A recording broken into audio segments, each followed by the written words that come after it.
Alors bonjour à tous et bienvenue dans cette nouvelle vidéo. Aujourd'hui, nous allons voir quelle est la chose principale qui empêche l'hypersensible d'avancer ou de fonctionner normalement, et c'est pareil pour le haut potentiel.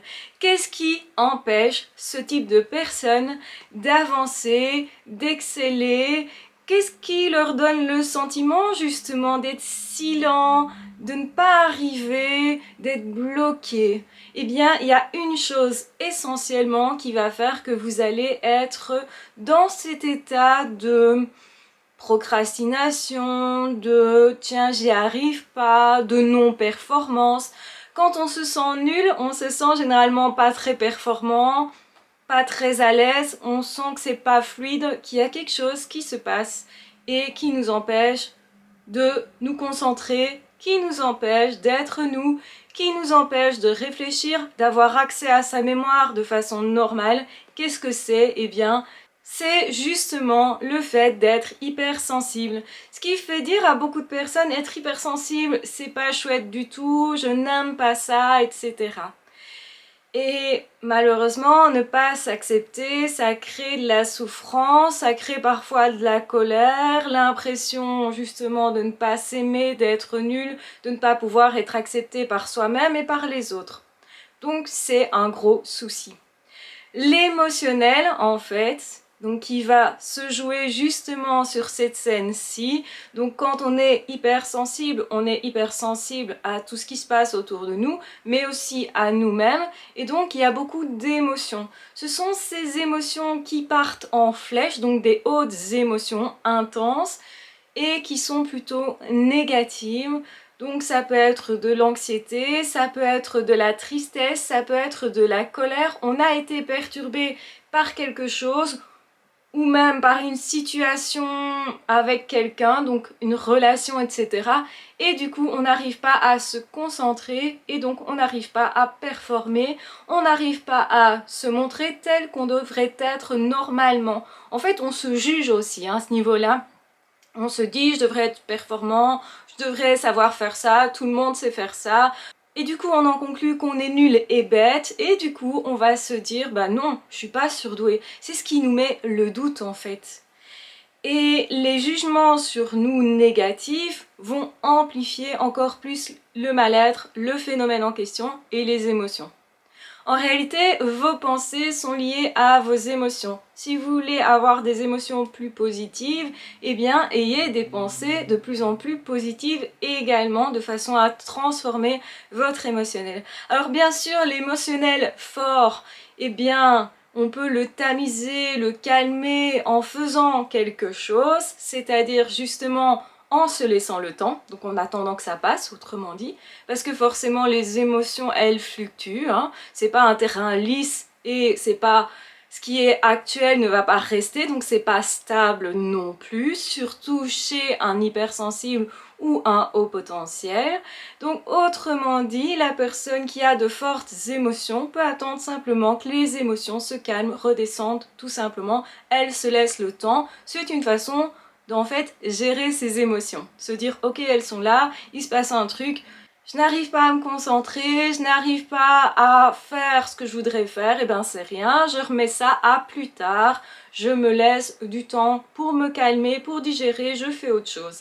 Et il y a le aussi, du coup, je fais autre chose qui peut être stratégique, ça peut être par exemple aller se changer les idées, aller dans la nature. Une autre façon de faire, ce serait de se jeter sur des aliments, d'où possiblement des troubles alimentaires, voire sur de l'alcool, des choses comme ça qui pourraient être moins positives. Donc, on a tous des stratégies pour calmer nos émotions moins agréables, et c'est parce que ce sont des émotions moins agréables qu'on est un peu obsédé finalement dans nos pensées par quelque chose. On est, autrement dit, tracassé. Être tracassé, c'est généralement aussi avoir une forme d'angoisse et de concentrer sur quelque chose, ce qui fait qu'on ne sait pas se décentrer sur autre chose ou se concentrer sur autre chose. On aurait beau se dire attention à ne pas conclure à un trouble vraiment de l'attention, Donc c'est normal parfois d'être tracassé, d'être concentré sur autre chose, ça fait partie de la vie. Être concentré sur un problème permet aussi de le résoudre, permet aussi de l'analyser et avoir des émotions qui témoignent qu'il y a quelque chose qui se passe en soi. C'est plutôt chouette parce que c'est un indicateur qui nous permet de dire on va pas dériver plus loin parce qu'on a été alerté. Et même si c'est pas agréable d'être alerté, que c'est pas agréable à vivre, etc., on peut aussi se dire je vais prendre la décision de m'arrêter et d'écouter mon émotionnel. Parce que généralement, ça va calmer plus vite nos émotions et permettre de décoincer la situation. Donc vraiment, la chose qui ennuie les hypersensibles, qui leur fait d'ailleurs dire c'est pas chouette d'être hypersensible, certains disent même je déteste ça, c'est comme une malédiction, etc. Ils ont vraiment du mal avec ça parce qu'en fait ils n'ont pas spécialement encore trouvé les stratégies pour gérer ces périodes-là. C'est normal à un certain moment de ne pas être performant. Ça ne vous enlève pas vos capacités. Donc les capacités, elles sont juste inutilisables à ce moment-là parce que votre esprit est absorbé par autre chose, votre intelligence, votre énergie est centrée sur autre chose et l'émotionnel est peut-être pas assez calme pour pouvoir justement mener à bien une tâche qui se veut calme justement. Donc c'est important de comprendre son fonctionnement pour ça, de comprendre qui l'on est, de pouvoir l'analyser et surtout, le plus important, c'est de s'accepter tel que l'on est. Parce que tant que vous êtes dans le « c'est pas chouette d'être comme ça, je voudrais bien être autrement », en imaginant que vous allez être heureux si vous n'êtes pas comme ça en fait, eh bien vous êtes en train de vous rejeter et du coup plus vous allez vous rejeter, c'est un acte de désamour de soi quelque part et plus vous allez être malheureux. Donc pour être équilibré en tant qu'hypersensible, pour trouver une solution à ce problème-là, c'est de savoir écouter son émotionnel, c'est de savoir faire quelque chose pour gérer cette période-là. Ça peut être, comme c'est angoissant, je vais faire du sport parce que ça va me créer des endorphines et donc du coup, ça va aussi me permettre à un moment donné de me décharger au niveau émotionnel, d'exprimer ça, ça peut être de la danse par exemple, d'exprimer ça et d'écouter mon émotionnel, donc prendre conscience de certaines choses, de trouver des solutions en prenant du recul par exemple, en faisant autre chose, en me changeant les idées et aussi en me disant je me donne du temps. Au lieu de me juger là-dedans, je me dis ok je suis comme ça, je sais comment je suis et je sais aussi que la machine elle va redémarrer. Je vais arriver à me remettre en route juste derrière ça à partir du moment où j'aurai écouté le message derrière. L'émotionnel au final ce n'est qu'un message qui transmet beaucoup d'infos parce que comme on est hypersensible on capte beaucoup de choses mais à un moment donné il faut aussi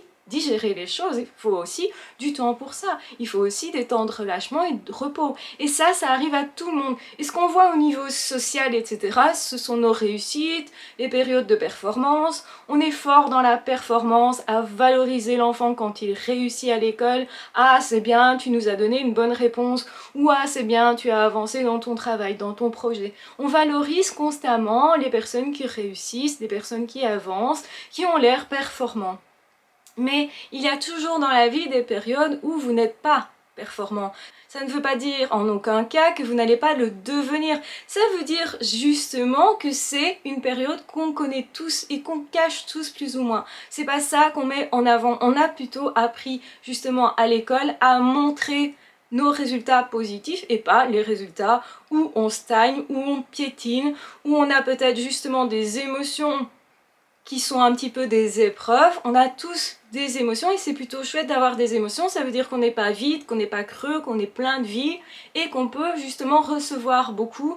Donc ça nous dit pas mal de choses sur quel est notre chemin, comment faire, quel est aussi ce monde dans lequel je vis et comment du coup je peux agir. Si on n'avait pas ces informations sur le monde autour de nous, comment pourrions-nous en tenir compte pour faire une analyse, comme le font particulièrement les surdoués, qui eux sont très analytiques, qui ont un cerveau qui peut aller très vite justement.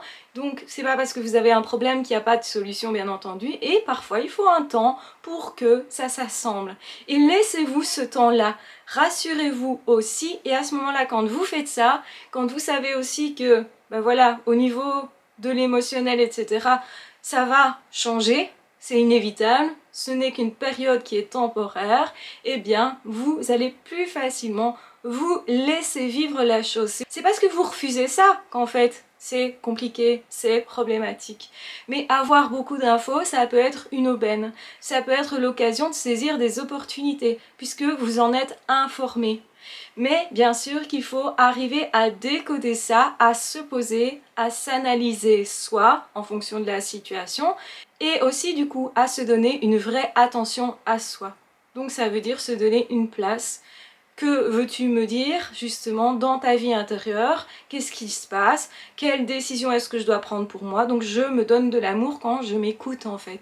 Et c'est l'occasion de s'écouter. Et croyez bien que quand vous allez faire tout ça, vous allez être beaucoup plus heureux que quelqu'un qui ne ressentirait rien, qui serait tout lisse, qui possiblement s'ennuie dans la vie du coup parce que sa vie intérieure n'est pas très riche. Une vie intérieure riche, c'est avoir beaucoup d'émotions, parfois très agréables, parfois semi-agréables, parfois très désagréables, parfois très joyeux, etc.